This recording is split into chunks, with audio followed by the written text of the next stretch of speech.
பார்த்திங்கன்னா ஒரு தம் பிரியாணின்னு சொல்ல முடியாத அளவுக்கு அழகாக ஒன்றோட ஒன்று ஒட்டாமல் சூப்பராக உதிரி உதிரியாக வந்திருக்கு பிரியாணி.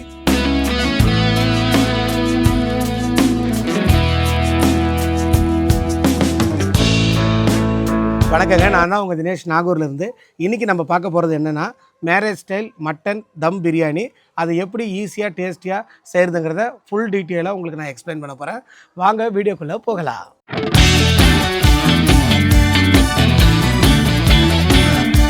அடுப்பை பற்ற வச்சு சட்டியை வச்சிடலாம். இது பார்த்திங்கன்னா கிட்டத்தட்ட ஒரு 20 லிட்டர் தண்ணி பிடிக்கக்கூடிய பாத்திரம்.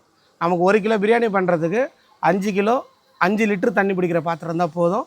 இப்போ நம்ம 2 கிலோ பண்ணுறதுக்கு 10 லிட்டர் இருந்தாலே போதுமானது. இது 20 லிட்டருங்கிறதுனால நல்லா தாராளமாக ஃப்ரீயாக இருக்கும். சரியா? இப்போ சட்டி நல்லா காஞ்சிருச்சு. 400 கிராம் கடலை எண்ணெய், எல்லாமே கிராமில் தான் நம்ம எடுத்துருக்குறோம்.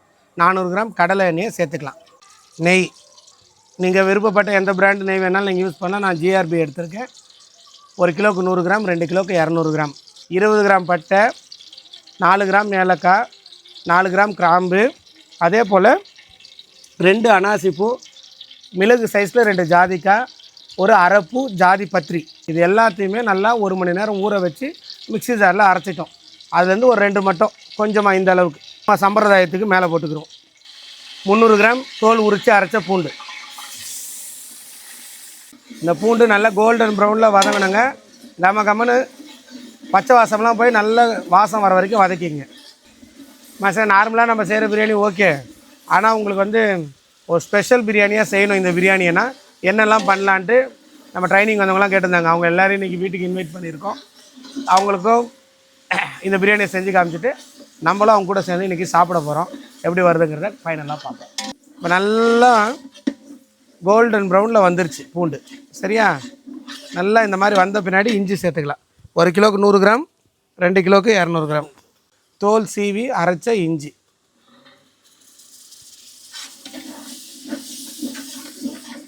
இது நல்லா பச்சை வாசம் போகிற வரைக்கும் வதக்கிங்க. இஞ்சி பூண்டு நல்லா பச்சை வாசம் போயிடுச்சு. ஓகே, இஞ்சி பூண்டு நல்லா பச்சை வாசம் போயிடுச்சு. இது வரையும் வதக்கிட்டு இப்போ நம்ம மட்டனை சேர்த்துக்கலாம். இது இளங்கறிங்கிறதுனால நேரடியாகவே போடுறோம்.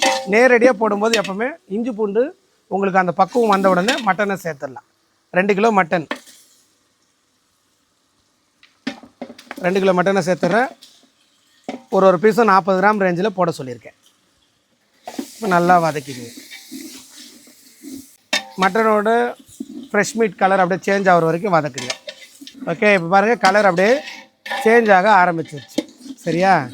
இந்த மாதிரி மட்டன் கலர் சேஞ்ச் ஆன உடனே இதில் சேர்க்க வேண்டியது தனி மிளகாய்த்தூள். கிலோவுக்கு 10 கிராம், 2 கிலோவுக்கு 20 கிராம் சக்தி தனி மிளகாய்த்தூள் சேர்த்துட்றேன். இதை நல்லா போட்டு கலந்துங்க. இப்போ என்ன ஆகும்னா பிரியாணி நம்ம சர்வீஸ் பண்ணும்போது மட்டனோட கலர் நல்லா பிங்கிஷாக கிடைக்கும். உப்பு, கல் உப்பு 90 கிராம், 1 கிலோவுக்கு 45 கிராம், 2 கிலோவுக்கு 90 கிராம் கல் உப்பு சேர்த்துருக்கோம்.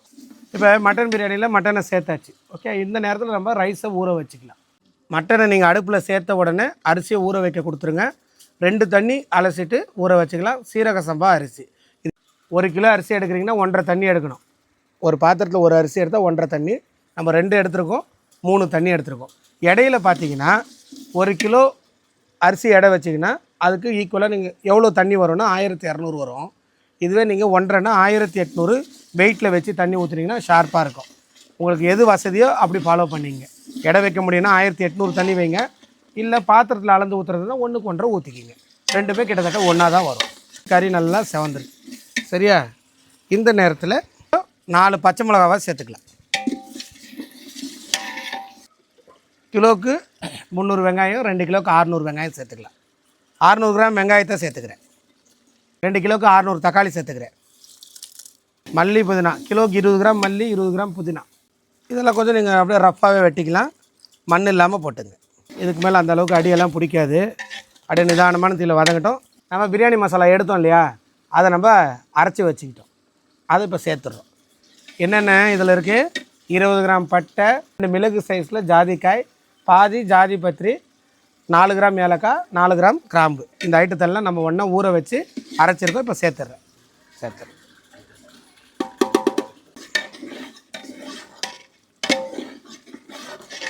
தயிர் லெமன் வந்து கறி வெந்த பின்னாடி சேர்க்கலாம். இப்போ சேர்க்க வேண்டாம், அளவு தண்ணி கொடுத்துடலாம்.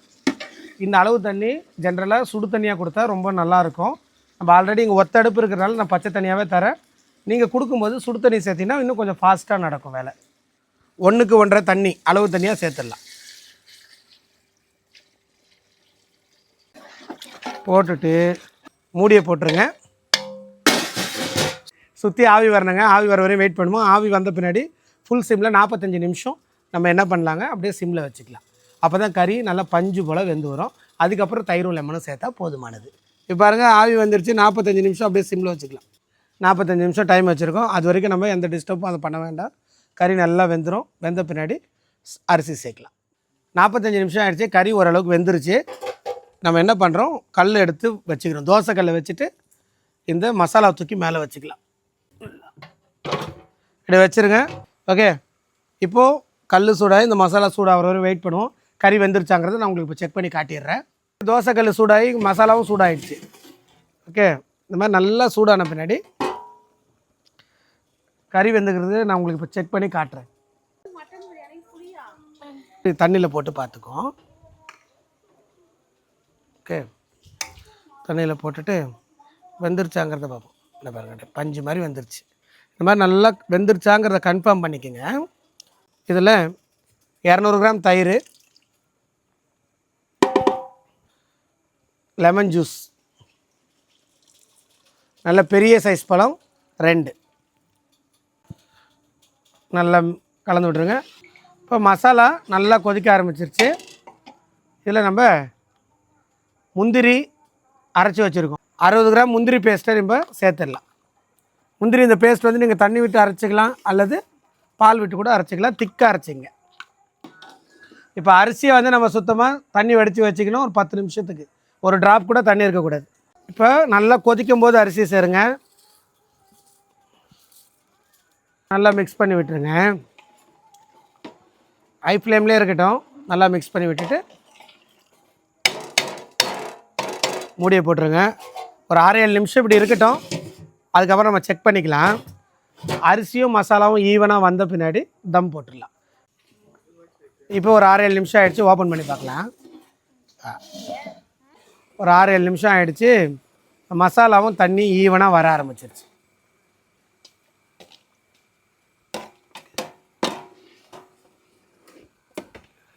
அரிசி பார்த்திங்கன்னா ஒரு அரை பதம் வெந்திருக்கும். இப்போ அரிசி அரை பதம் கிட்டத்தட்ட வெந்திருக்கு. நல்ல அரிசியாகவே இருக்குள்ள.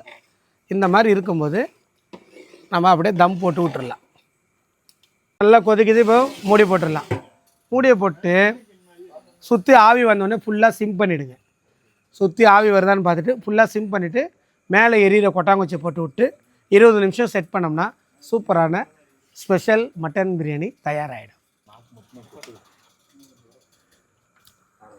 உப்பு காரம் புளிப்பு செக் பண்ணிட்டேன். பக்காவாக இருக்குது. சுற்றி ஆவி வந்துருச்சு. சிம் பண்ணிடுறேன். கொட்டாங்குச்சியை போட்டுடுறேன். 1 கிலோவுக்கு ஒரு 3 கொட்டாங்குச்சின்னு கணக்கு வச்சுங்க. ஃபுல்லாக சிம்மில் வச்சுருங்க.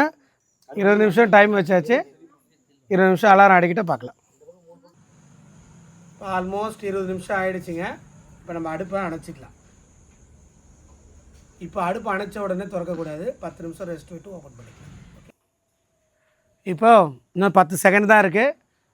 20 நிமிஷம் தம் ஆகிற டைம் முடிஞ்சிருச்சு. அடுப்பு அணைச்சிட்டேன். அணைச்சிட்டு இன்னொரு 10 நிமிஷம் ரெஸ்ட் விட்டுட்டு ஓப்பன் பண்ணலாம். பிரியாணி ரெடி ஆயிடும். இப்போ அந்த 10 நிமிஷமாக ஆகிடுச்சு. பிரியாணி நான் ஓப்பன் பண்ண போகிறேன். வாங்க. ஓகேவா? ஓகே, நல்லா கம்ம கம்மன்னு வந்துட்டுருக்கு வாசம். காட்டு.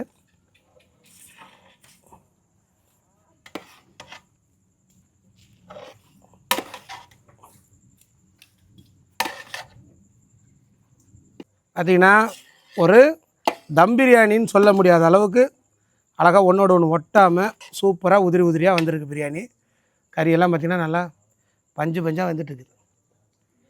ஓகே, இப்போ எல்லோரும் ஒன்றா உக்காந்து சாப்பிட்லாம்.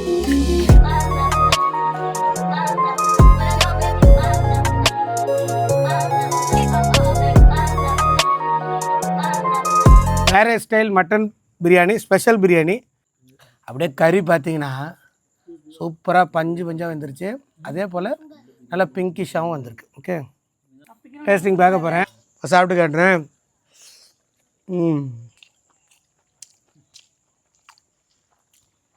நல்லா பக்காவான ஒரு பிரியாணி, ஒரு கல்யாண ஃபங்க்ஷனில் சாப்பிட்ற மாதிரி சூப்பராக இருக்குது. கண்டிப்பாக எல்லோரும் ட்ரை பண்ணி பாருங்கள். எப்படி வந்துச்சுன்னு கமெண்ட் பண்ணுங்கள். தேங்க்யூங்க, தேங்க்யூ ஸோ மச் ஃபார் வாட்சிங். நெக்ஸ்ட் வீடியோவில் பார்க்கலாம். பை.